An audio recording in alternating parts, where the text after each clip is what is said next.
इस वीडियो में मैं आपको वो सारे पार्ट्स याद कराने वाली हूँ जो आपके यूपीएससी प्रीलिम्स एग्जाम के लिए इंपॉर्टेंट है। Let us start. सो हमारे इंडियन कॉन्स्टिट्यूशन टोटल 25 पार्ट्स में डिवाइडेड है। पार्ट्स होते क्या हैं? जैसे कोई भी बुक चैप्टर्स में डिवाइडेड होती है ना, हमारा कॉन्स्टिट्यूशन पार्ट्स में डिवाइडेड है।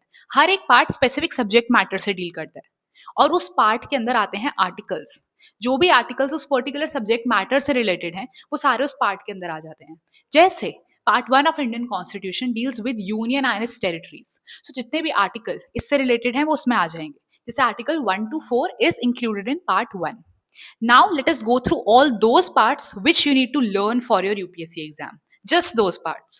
Now part 1, as we discussed, deals with union and its territory. Part 2 is related to citizenship. This you should know. Part 3 is related to fundamental rights. Part 4 is related to DPSP. Part 4A is related to fundamental duties. Part 5 is related to the union government. Part 6 is related to the state governments. Part 8 is related to union territories. Part 7 is deleted from Indian constitution. Part 9 is related to panchayats. Part 9A is related to municipalities. Part 9B is related to the cooperative societies. Part 10 is related to scheduled and tribal areas.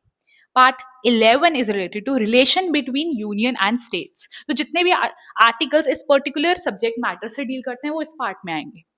Part 14A is related to tribunals. तो इसके बीच जितने भी parts हैं वो याद करने की जरूरत नहीं है। पार्ट 14A इंपॉर्टेंट है, ट्राइब्यूनल से रिलेटेड है, ये पता होना चाहिए। Part 15 is related to elections. Part 18 is related to emergency provisions, very important. Part 20 again very important, related to amendment of constitution. तो सिर्फ ये पार्ट्स आपको अच्छे से याद करने हैं for your UPSC prelims exam. Thank you so much.